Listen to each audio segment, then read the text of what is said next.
Hello friends, my name is Emile and welcome back to Reach the Peak, the show where you guys recommend the cars and then I take them by a hill climb course to see which one can come out on top. As always, we have 5 cars here for you today, and we're going to be kicking things off with possibly the fastest car we'll ever have up the hill in terms of straight line speed, and that is the 2011 Bugatti Veyron Super Sport, 1,183 horsepower, 1,105 foot-pound of torque, 4,044 pounds of weight. This is an S2 class car, 950 in PI when equipped with the snow tyres.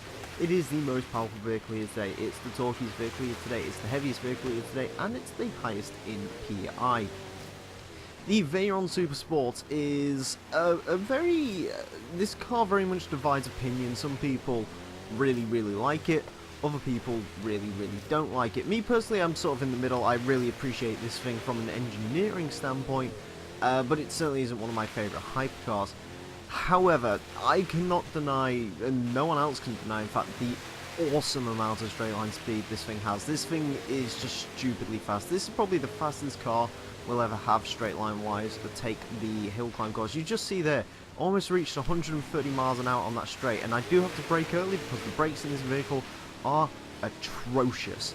The brakes are bad, the handling isn't great, it does understeer a fair bit through the corners. It isn't too awful, certainly it really isn't that bad at all, but yeah, it does have some slight issues when it comes to taking corners.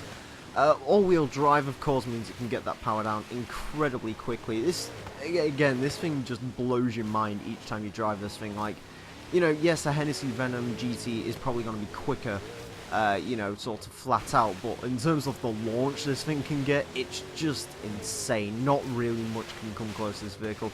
Through the ice, I do have a slight sort of issue, do have to go wide. The bumps really do mess with these sorts of hypercars, as we've been finding out over the previous weeks, but yeah, you know, this didn't struggle too badly. I'm assuming that's down to the fact this thing has all-wheel drive. Yeah, didn't struggle too much, really solid vehicle. Yeah, cool, and certainly, yeah, it was a huge experience to drive that thing. Next up, we have a much more sedate vehicle. This is the 1991 BMW M3 E30, 215 horsepower, 180 foot-pound of torque, 2,762 pounds of weight. This is an A-class car, 729 in PI when equipped with the snow tyres. It is the least torquey vehicle here today, surprisingly enough. We've got statistics all over the shop today. So yeah, this is the car that produced the least amount of torque here today. Which is strange, because usually it's the least powerful car that produces the least amount of torque, but not today. So, the BMW E30, you sort of look at this thing on the surface, a German sports car, rear-wheel drive, front-engined. It's gonna struggle, isn't it? Or at least that's what you think, until you remember, the E30 did actually go rallying. I'm not quite sure how long they used these vehicles for, I'm not really sure how competitive they were. But yeah, they did rally the E30. I believe this competed alongside the Sierra Cosworth of the day, and of course this thing also went DTM racing. The first real model of M3, the E30, I do kind of like the E30 actually. I've never really been a huge fan of this vehicle, but in sort of more recent months I'm starting to grow a little bit more on the E30. I don't love it or anything, unfortunately I don't think I'll ever be able to really love and appreciate BMW, just because German cars to me are just a little bit sort of emotionless boxes almost. But, you know, I do appreciate the E30. As far as the actual driving, great handling rear-wheel drive car. Really solid rear-wheel drive car. Again, you know, some of that rally pedigree is probably helping it on here, but yeah, this is one of the better rear-wheel drive cars I've had in terms of handling so far. Really good handling car.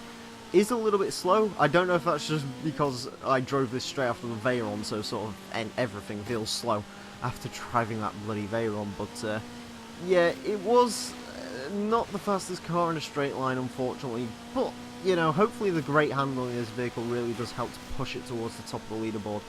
You know, I'm not expecting huge things out of this thing, certainly. It's sort of, hopefully it'll come out on top of one of the sort of big congregations of cars we have, as we've been seeing. But yeah, E30, one of the most solid rear-wheel drive cars I've driven up here. If you're gonna make a rear-wheel drive rally car, the E30 might be worth a look. Next up, we have another Nissan S14. We've already had one, so why not have the other on episode 14?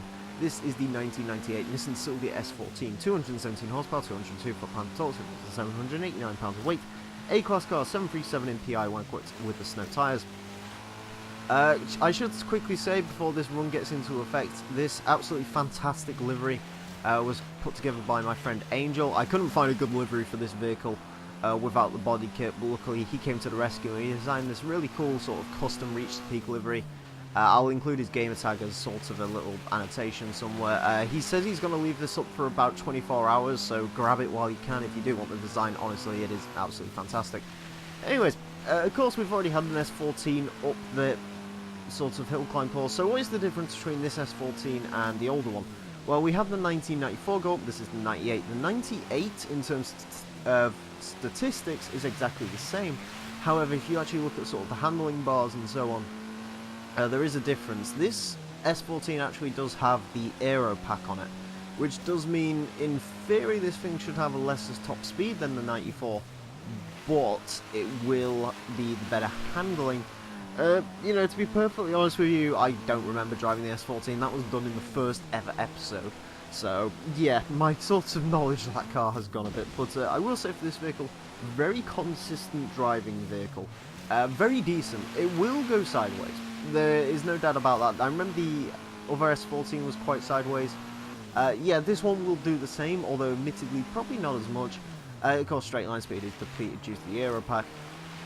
But it still isn't bad. It's not the most exciting vehicles to drive up here, you know. It basically... between this and the E30, I would definitely go E30. No questions asked. The E30 was the better handling vehicle. It was probably also slightly quicker in a straight line because it hasn't got all that downforce to deal with, although there really wouldn't be much downforce going on in this thing. But it is a solid car. Out of the two S14s, this is my preferred one of the two. I'm still not a huge fan of this vehicle particularly, just because it really isn't my sort of car. I'm really not a Silvia fan, but yeah, solid car. Certainly nothing wrong with it. Not, you know, it's not a ridiculously good car by any stretch of imagination. I'm not gonna tell you out to go and build one right now, but you know, it isn't terrible. Next up, we have the 1958 Plymouth Fury, 305 horsepower, 370 foot-pound of torque, 3,595 pounds of weight, A-class car, 707 MPI. So as you may recall in the last episode, we had the mighty Bel Air take the course, and the Plymouth Fury is very similar to that car in styling. In terms of statistics, the Fury is a much better vehicle. Essentially what this is, you know, obviously the two cars aren't really comparable, but it drives like a high-performance Bel Air. That's essentially what it is. It has, you know, more power by about 70, it has about 70 more torques. It has one more gear. Oh, we're up to a 3-speed gearbox here, which is, you know, not quite as bad as in the Bel Airs. I guess it gives you a little bit more sort of low-speed grunt, I guess, but even still, it's not a fantastic gearbox. The handling, as you can see, pretty wayward. It will sort of loave around and it will, you know, sort of wallow around on the suspension. It does get that bogged down feel, sort of that sluggish feel that the Bel Air did. Again, that's not really hugely surprising, considering these two vehicles. But yeah, the Bel Air, it has the advantage on straight line. Probably has a slight advantage for the corners, to be perfectly honest with you. Yeah, there's not really much to recommend the Fury. I mean, if you're choosing between this and the Bel Air, you just want the higher performance vehicle from stock, go with this, don't go with the Bel Air. But at the same time, you know, you shouldn't really be choosing between these two vehicles in terms of serious racing potential. But that being said, you know, the Fury isn't bad, the Bel Air wasn't bad either. They're kind of fun to chuck around and so on, and I guess it will be an interesting vehicle for you to show up to the starting line in. But yeah, the one thing I will say for both the Bel Air and the Fury is they do deal with the bumps really well because it's super soft suspension, which is helpful, I guess. Yeah, there's not really much more to describe this vehicle as, really. You've probably already got a Fury. If you haven't, you know, then you probably don't like this vehicle, so don't bother buying it. That's essentially the way this goes. finally today. Oh, dearie me. Yep, we'd have to tackle this at some point. It's the 1978 Ford Mustang 2, but this is the King Cobra model, and the King Cobra model sports a mighty 139 horsepower. Wow! 250 foot-pound of torque though, which isn't too bad. 2,669 pounds of weight, which really isn't too bad at all actually. That makes it the lightest vehicle here today. And it's a B-class car, 636 MPI when equipped with snow tyres. It is the least powerful vehicle here today by quite a margin as well. Yeah. So if you can't tell, not a huge fan of the Mustang 2. If I'm being really honest, this car is... it's a crapshoot. It really is a crapshoot. As far as this car taking the hill, what is it? It's awful. It is awful. Not a very good car to drive. It hasn't got enough power to really do anything particularly exciting. The handling sucks. The suspension sucks. The one saving grace of this vehicle is the gearbox isn't bad. You know, the first gear is relatively long, but the other vehicles is almost like driving a racing transmission in the sense that the other gears are very close together. Of course, it's only a 4-speed, which is interesting. Yeah, 4-speed car. I don't like the Mustang 2. I really don't like the Mustang 2. So there isn't really much positive I can say about this vehicle. I guess you can build one with a lot of power. That's one thing you can do. You know, ultimately, some people like the Mustang 2, some people really like the King Cobra, and I can kind of appreciate that, I guess. You know, you like what you like. Me personally, you know, I'm sure if I saw a King Cobra in real life, I'd be like, wow, it's a King Cobra, but I'd be more like, who the hell bought a King Cobra? More specifically, who actually kept the maintenance up on a King Cobra. Yeah. There's really not much more I can say about this vehicle. I wouldn't recommend it. I'd recommend you stroll straight past this, go for maybe a Boss 302 Mustang, or if you're looking for something more modern, the GT350R is fantastic. If you're looking for something like less pricey, you know, this 25 grand car, buy a Crown Victoria, because the Crown Victoria is better. Buy a Crown Vic over a Mustang 2 King Cobra. That's basically what I'm saying here. Yeah. Curse you. Whoever recommended this car, curse you. Indeed.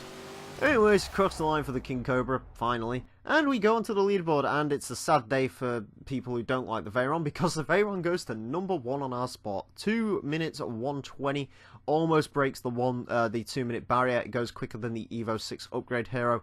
Not hugely surprising there. If that Veyron actually had like good brakes, I would imagine that thing would smash the 2-minute barrier. Moving down the board, we find the E30 in 45th place, 223.310, which is a very good time, in fact. Not too far off no 57 Stradale, which is a leaderboard car, bear in mind. It's faster than the fastest muscle car we've ever had around, which is the Charger Daytona. Quicker than a Stratos. Very good showing from that car. Moving down the board some more, the S14 finds itself in 55th place with a 226.847. Beats the previous S14 by about a second, which is pretty good going. Plymouth Fury is in 56th with a 227.447. That's a very respectable time. That is about 5 seconds quicker than the Bel Air. Yeah, very, very good time from the Plymouth Fury. Beats a Camaro IROC Z, which I really was not expecting. And finally today, the King Cobra 2, well, it's at the bottom of the leaderboard, where it deserves to be. 71st place with a 236.824. Does beat out the Mark II Jag. Don't know how, but it does it. Beats the Opel Kadett, but that's not saying much either. Beats the Freewheeler Morgan as well, so that's something. Anyways, friends, that is it from me. Thank you all very much for watching, as always. If you have cars you'd like to request for Reach to Peak, then feel free to put them down below in the comment section, and I will add them to my list. With that all being said and done, I do hope you've enjoyed. Thank you all for watching, and until next time, farewell.